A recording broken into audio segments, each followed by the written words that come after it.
સોલંકી અને ગણેશ જાડેજા વચ્ચે એક લાંબા વિવાદ પછી આખરે 2 દિવસ પહેલા સમાધાન થયું હતું, પણ આ સમાધાન પર પ્રશ્નો ઉઠી રહ્યા છે। આમ તો ગણેશ જાડેજા અને એમના પિતા જયરાજસિંહ જાડેજા બંને દ્વારા એવું કહેવામાં આવ્યું હતું કે આ વિવાદ ઊભો થવા પાછળ રીબડાના અનિરુદ્ધસિંહ જવાબદાર હતા, પણ એક ઓડિયો વાયરલ થયો છે। દલિત આગેવાન રાજુ સોલંકીની એક ઓડિયો ક્લિપ વાયરલ થઈ છે। સંદેશ ન્યૂઝ આ ઓડિયો ક્લિપની પુષ્ટિ નથી કરતું, પણ આ ઓડિયો ક્લિપમાં શું છે એ જણાવવું આપને જરૂરી છે। આ ક્લિપમાં 10 કરોડ રૂપિયાના ઉલ્લેખની વાત છે। 10 કરોડ આપો તો સમાધાન કરી દઉં એવું રાજુ સોલંકી કહેતો હોવાનો દાવો છે।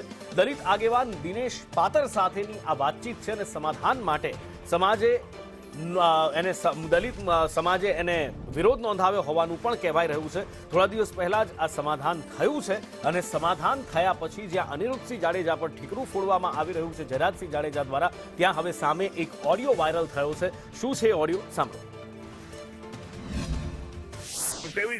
સમાધાન શેનું કેન્સલ થાય? લાવો 10 કરોડ રૂપિયા દેવડો એટલે સમાધાન કેન્સલ લાવો। એટલે હું આપ તમે પૈસા આટું તમારે તો એનો મતલબ હું અમારે સમજવો? મારે વિચારવાનું ને મારા ભાઈ, કઈ જાનું બાપુ ને મને પૈસા આપેલા સમાધાન આવી જશે કેન્સલ હાલો। તો આ પૈસા આટું થયું એવું થયું ને બધું?